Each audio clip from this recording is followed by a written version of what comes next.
믿음이라는 이 단어를 헬라어로 피스티스라고 합니다.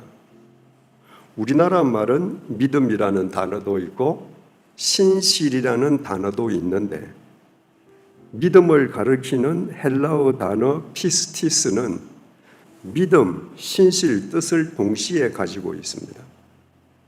헬라 말에는 믿음이라는 말과 신실이라는 말이 구별되지 않습니다. 헬라 말로 믿음은 곧 신실입니다. 여러분들이 성경을 읽으시다가 신약 성경에서 믿음이라는 단어를 만나시죠.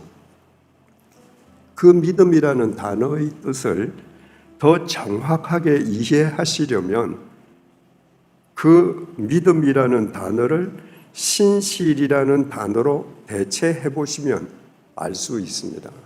마태복음 21장 22절입니다. 너희가 기도할 때에 무엇이든지 믿고 구하는 것은 다 받으리라. 예수님 말씀이세요. 여러분 이 말씀 얼마나 좋아하십니까? 믿고 구하면 다 받는다는 거예요. 그래서 기도회 시간에 단골 성경 구절입니다.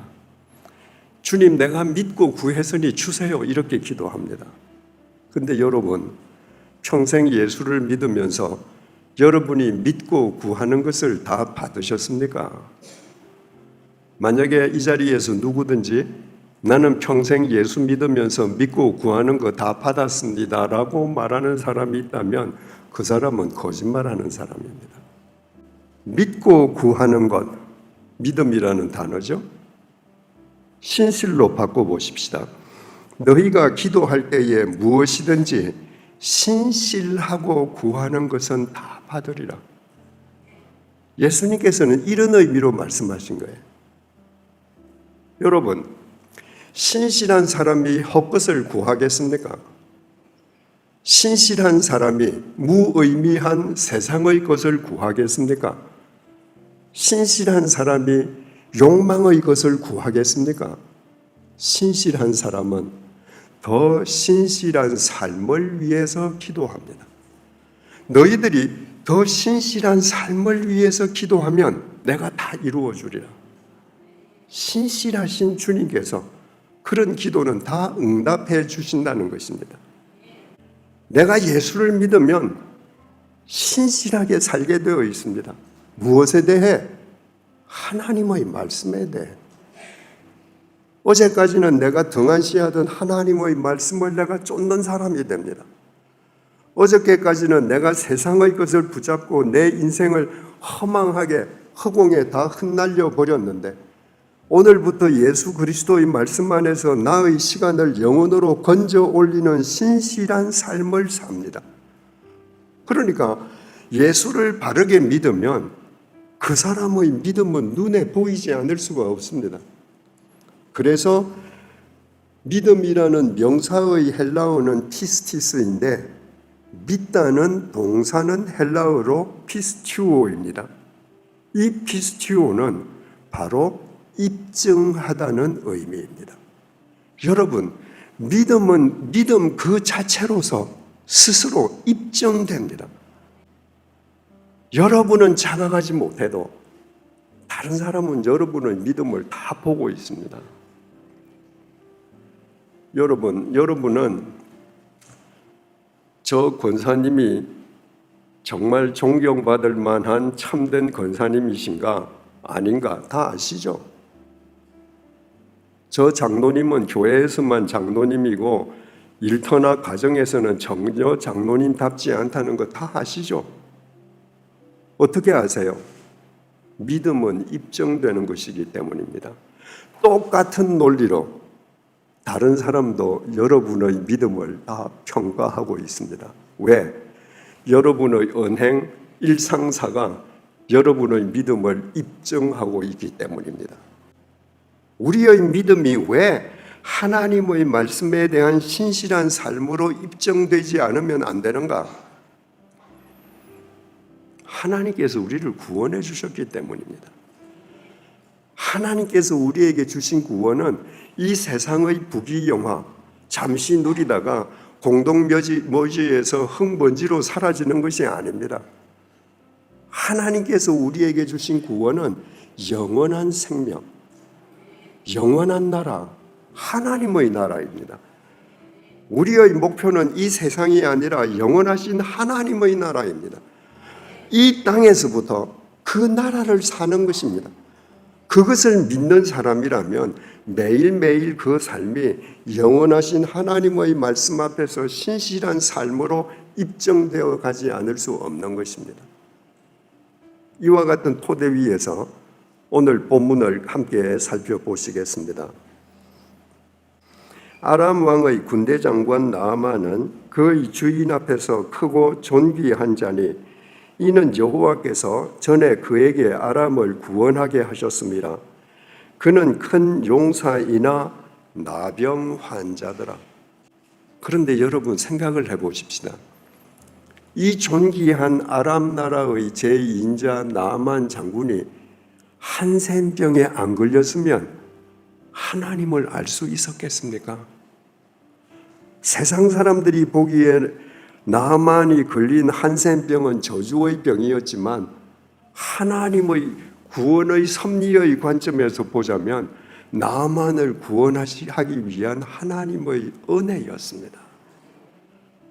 여러분, 혹시 저주받은 것 같은 인생을 사시는 분이 계십니까?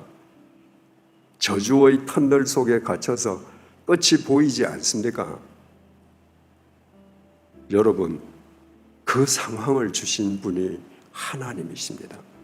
그러므로 소망을 가지십시오. 반드시 그 터널은 끝이 납니다.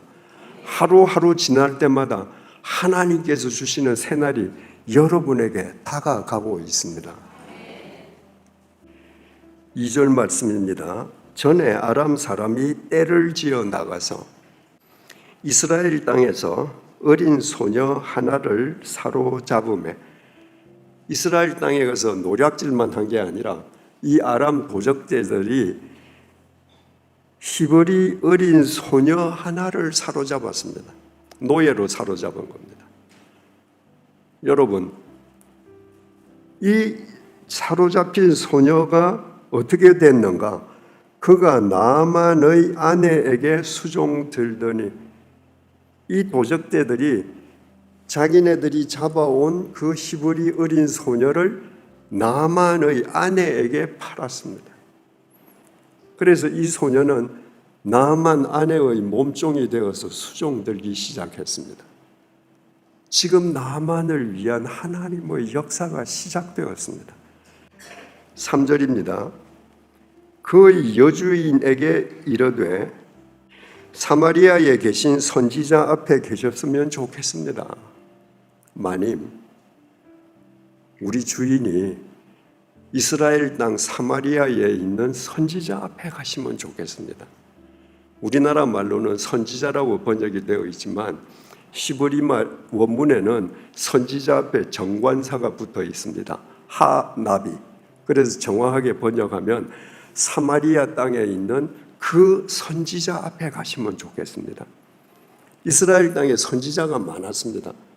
그런데 엘리사 시대의 사람들은 그 많은 선지자들과 구별해서 엘리사를 부를 때는 엘리사 이름을 부르지 않고, 엘리사는 워낙 큰 사람이기 때문에 정관사를 붙여서 그 선지자라고 했습니다. 그래서 우리 주인께서 사마리아에 있는 그 선지자 엘리사를 찾아가시면 참 좋겠습니다. 무슨 말인가? 그가 그 나병을 고치리이다 하는지라. 그 선지자가 우리 주인의 한센병을 고쳐주실 것입니다. 나아만이 이에 말들과 병거들을 거느리고 이르러 엘리사의 진문에 서니, 나아만은 지금 한센병 병자 아닙니까? 온 몸 살이 썩어 문드러지는 거예요. 심각하죠. 그런데도 나아만은 병자의 행색으로 엘리사 집을 찾아가지 않았습니다. 아람 나라의 제2인자 군대 장관의 위용을 갖추고 찾아갔습니다. 말들과 병거들을 거느리고, 마병과 병거들을 거느리고 가니까 거기에 군대 장관을 가리키는 휘장들이 휘황찬란하게 휘날렸겠죠. 그리고는 엘리사 집 앞에 갔습니다. 자, 이제 네가 나를 한번 고쳐보지. 10절, 엘리사가 사자를 그에게 보내 이르되 너는 가서 요단강에 몸을 7번 씻으라. 내 살이 회복되어 깨끗하리라 하는지라. 그렇게 위용을 갖추고 갔는데 엘리사는 문 밖으로 나와보지도 않았습니다. 그리고 자기 집사람을 보내어서 나아만에게 요단강에 가서 7번 몸을 씻어라. 그러면 네 살이 깨끗해질 것이다. 요단강에 가서 7번 씻으라는 것은 요단강에 내려가서 요단강 물속에서 손으로 7번 문지르라는 말이 아닙니다. 내려가서 한 번 씻고 요단강 올라와서 몸 다 닦고 다시 내려가서 또 씻고 이렇게 7번 반복하라는 거예요. 11절입니다. 나아만이 노하며 물러가며 이르되, 그 말을 듣고 나아만이 대노했습니다. 그리고 뒤돌아서 다시 자기 집으로 가는 길에 올랐습니다. 왜 나아만이 대노했는가? 두 가지 이유입니다. 첫째는 11절 다시 읽습니다. 나아만이 노하여 물러가며 이르되, 내 생각에는, 나아만이 대노했던 첫 번째 이유는 자기 생각하고 딴판이었기 때문입니다. 나아만은 어떻게 생각했는가? 그가 내게로 나와 서서, 그가 이렇게 내가 병거를 거느리고 마병을 데리고 이렇게 휘장을 끌고 이렇게 위용을 갖춘 내 앞에 와서 서서 그의 하나님 여호와의 이름을 부르고 그의 신을 불러내리고 그의 손을 그 부위 위에 흔들어 나병을 고칠까 하였노라. 자기 썩어 문드러지는 살 위에 손을 막 흔들어서 그래서 고칠 거라고 생각했다. 지금 나아만은 무슨 생각하는가? 무당 생각하는 겁니다. 여러분, 왜 엘리사가 집 밖으로 나오지도 않았죠? 왜 나아만 장군에게 코빼기도 안 보여주고 너 가서 7번 씻으라, 왜 그랬을까요? 왜 나아만이 생각한 것처럼 신을 부르고 몸을 흔들고 현란한 몸짓으로 자기를 낫게 하려는 제스처를 하지 않았을까요? 그렇게 하면 할수록 자기의 영험함이 드러나는 것이지 하나님은 가려지거든요. 여러분, 무당 굿하는 거 보시지 않았습니까? 돈을 많이 받는 무당일수록 그 몸짓이 현란합니다. 작두도 타잖아요. 그게 뭘 얘기하는 거예요? 나는 이렇게 영험해. 그게 돈 더 내야 돼. 무당이 귀신 부르는 거 보셨습니까? 그것이 연기인지는 알 수 없지만 귀신 들려서 구슬하는 무당들이 귀신을 부르는 걸 보면요, 뭐 쌀을 가지고 부르는 사람도 있고 뭐 다른 걸 흔들어 부르는 사람들도 있는데, 정상적으로 우리하고 이야기하다가 귀신을 부르고 귀신이 탁 몸에 임하면 눈이 흰 동자가 더 많아져요. 그게 뭘 보여주는 겁니까? 내가 귀신을 소유한 거예요. 그러니까 그런 표정을 보면 굿하러 간 사람은 그 무당에게 절대 신뢰를 주는 겁니다. 현란할수록 무당을 더 믿는 겁니다. 만약에 엘리사가 그렇게 했더라면 나아만은 엘리사가 자기를 고쳐줬다고 생각하지 하나님이 고쳐줬다고 생각하지 않을 겁니다. 그래서 엘리사는 코베기도 보이지 않고 다른 사람을 시켜서 7번 목욕해라. 왜? 하나님의 역사는 하나님의 말씀에 대한 절대 순종으로 성취되는 것이거든요. 그걸 나아만이 알게 해준 겁니다. 그래서 나아만이 지금 깨끗해졌습니다. 15절, 나아만이 어떤 나아만이죠? 깨끗하게 치유된 나아만입니다. 그러니까 그 이전과는 지금 전혀 달라진 나아만이 모든 군대와 함께 하나님의 사람에게로 돌아와서 그의 앞에 서서, 여러분 처음에 엘리사를 찾으러 갈 때 군대를 데리고 가지 않았습니까? 그때 되게 교만한 자세로 서 있지 않았겠습니까? 엘리사, 선지자라는 너 한번 나와봐. 근데 엘리사는 나가지도 않았죠. 지금은 몸이 깨끗해지고 돌아와서 엘리사 앞에 섰는데 얼마나 겸손하게 섰겠습니까? 여러분, 우리의 평소의 자세는 문둥병에 걸려서 교만한 나아만입니까? 아니면 치유함을 받고 겸손한 태도의 나아만입니까? 그의 앞에 서서 이르되 내가 이제 이스라엘 외에는 온 천하에 신이 없는 줄을 아나이다. 이스라엘 외에는 온 천하에 신이 없는 줄을 안다는 것은 바로 이스라엘 백성이 믿는 여호와 하나님 외에는 참 신이 없음을 내가 이제 알았습니다. 왜?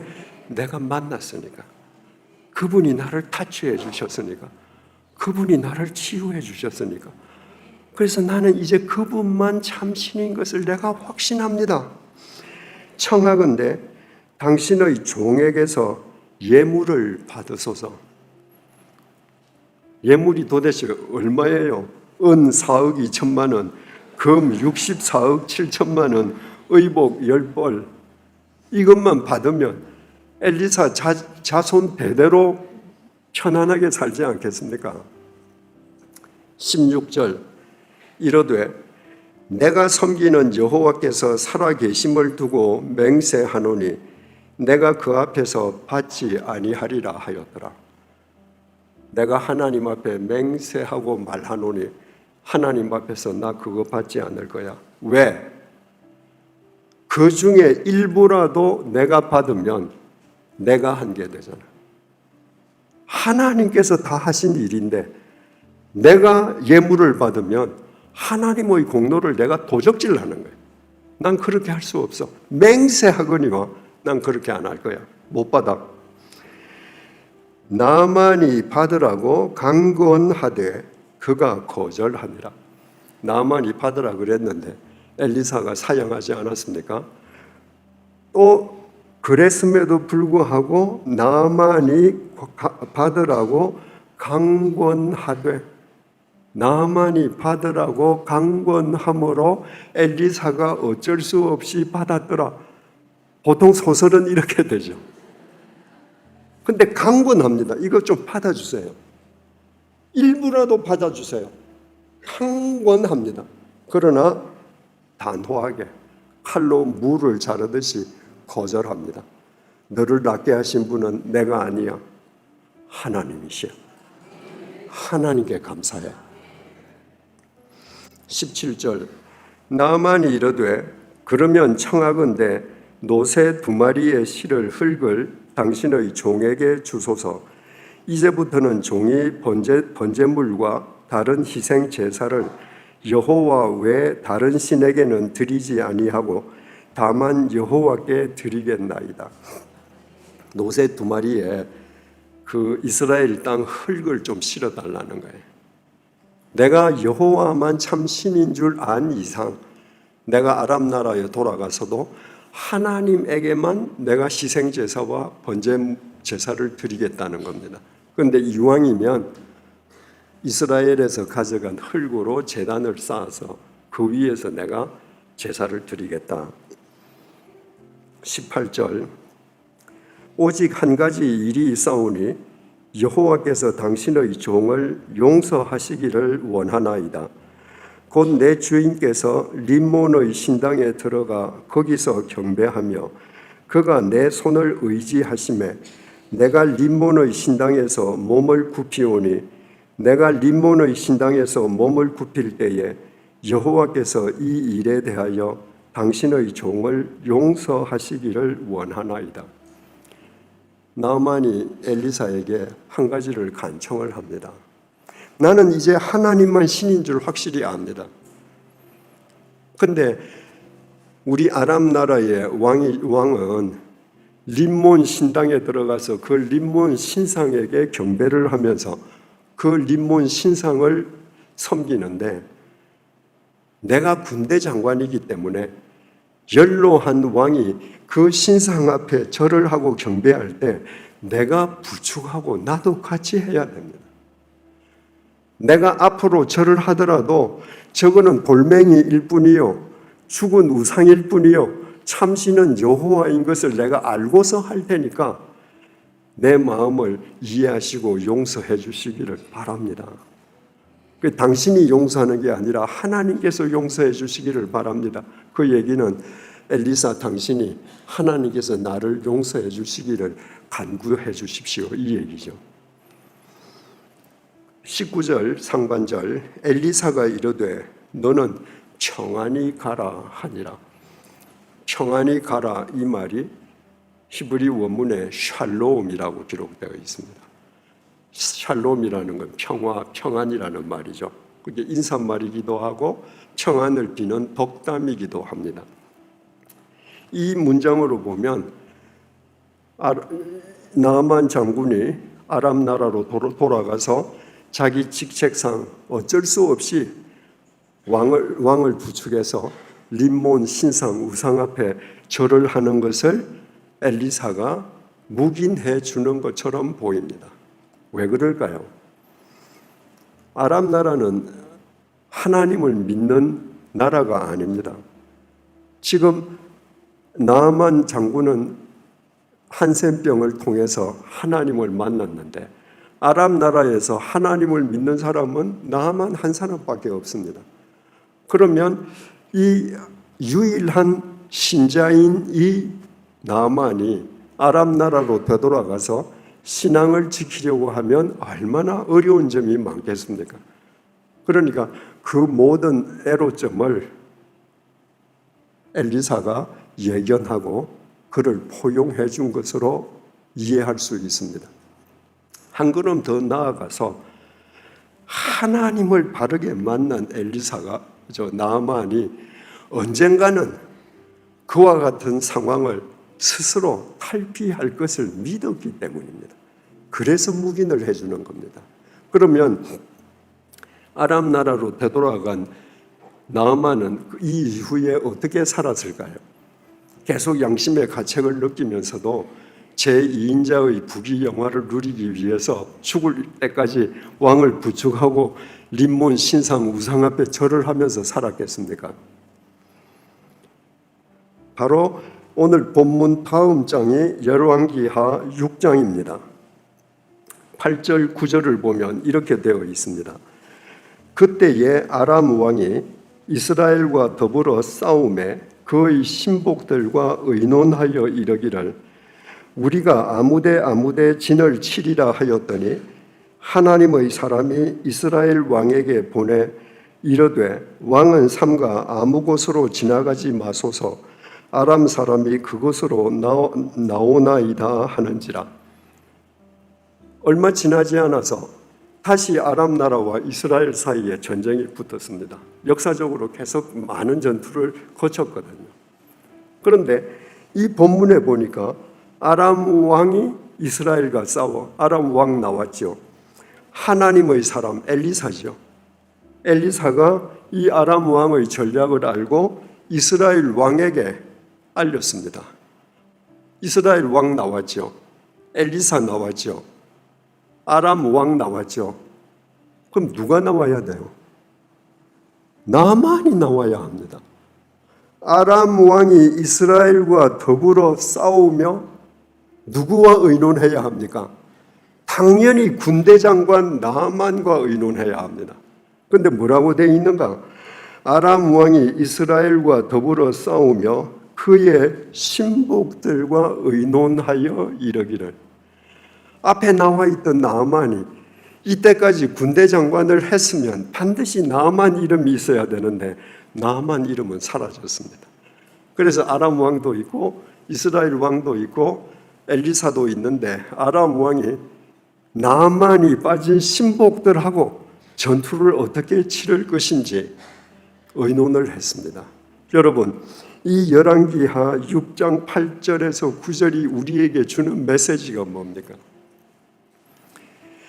나아만이 아람 나라로 돌아가서 매일 왕을 부축하고 림몬 신상 우상 앞에 경배를 했습니다. 그리고 마음으로는 하나님, 저 마음 아시죠? 저건 돌덩어리입니다. 저는 하나님만 믿습니다. 그렇게 살지 않았겠습니까? 하루 이틀 지나고 일주일, 2주일 지나니까 하나님을 만났던 나만의 속에서 자기 삶에 대한 회의가 일어났습니다. 내가 이러고 부귀영화를 누려야 돼? 아니야, 나에게는 이 세상의 부귀영화, 우상에게 절하고 누리는 부귀영화보다 나를 고쳐주신 하나님이 더 크시고 중요하신 분이야. 나만이 스스로 군대 장관직을 던졌음을 의미합니다. 나만은 부귀영화를 누릴 수 있는 군대 장관직을 스스로 던짐으로써 하나님을 믿는 자신의 믿음이 참 믿음인 것을 스스로 입증했습니다. 나만이 미련 없이 차버린 것을 여러분들은 하나님의 이름으로 붙들려고 집착하는 미신의 소유자로 살고 있는 것은 아닙니까? 여러분은 하나님을 믿는다고 하면서 지금 무엇을 붙들고 있습니까? 림몬 신당에 있는 그 신상 우상입니까?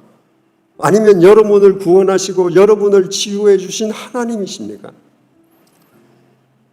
성경의 위인들을 보십시오. 전부 다 하나님을 만난 그 궁극성, 그 강렬함, 그 전체성 때문에 하나님께 모든 것을 던지는 삶으로 그들의 믿음을 스스로 입증한 사람들입니다. 여러분, 어떤 교회가 좋은 교회입니까? 헌금이 많이 나오는 교회입니까? 내가 헌금을 많이 하면 내가 어떻게 살든 상관없이 하나님께서 기뻐하십니까?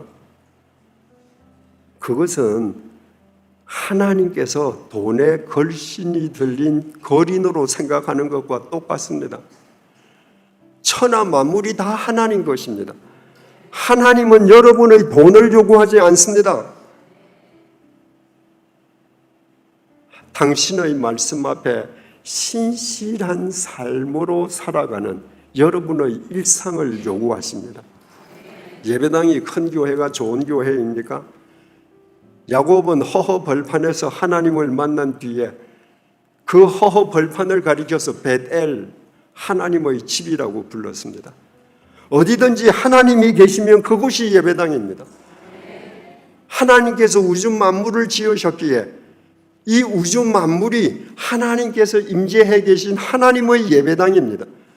그 예배당 앞에 아무리 크게 예배당을 짓는들, 바티칸 성당인들 당할 수 있겠습니까? 교인수, 머리수가 많으면 좋은 교회입니까? 여러분, 절대 오해하지 마십시다. 대한민국 교회는 교인수가 가장 많을 때부터, 그 순간부터 타락했습니다. 머리수가 많은 것이 중요한 것이 아닙니다. 좋은 교회는 그 교회를 이루고 있는 교인 한 사람 한 사람이 하나님의 말씀에 대해 신실한 삶으로 자신의 믿음이 참된 믿음임을 입증하는 사람들이 모인 교회입니다. 오늘 밤부터 나주교회가 그런 교회가 되기를 주님의 이름으로 축원드립니다. 기도하시겠습니다. 주님, 지금 이 자리에 머리 숙인 분들이 나만이 되게 해 주십시오. 육신과 영혼이 썩어 문드러지던 나만이 아니라 하나님에 대한 순종으로 깨끗하게 치유받은 나만이 되게 해 주십시오. 우상의 머리 숙인 대가로 아람 제2인자의 부귀영화를 누리는 나만이 아니라 자신의 믿음을 하나님 앞에 입증하기 위해 세상의 우상과 부귀영화를 배설물처럼 내던진 신실한 나만이 되게 해 주십시오. 그리하여 지금 머리 숙인 분들의 모임인 나주교회로 인해 이 세상이 밝아지고 맑아지는 역사가 지금 이 순간부터, 이 밤부터 시작되게 하여 주십시오. 예수님의 이름으로 기도드립니다. 아멘.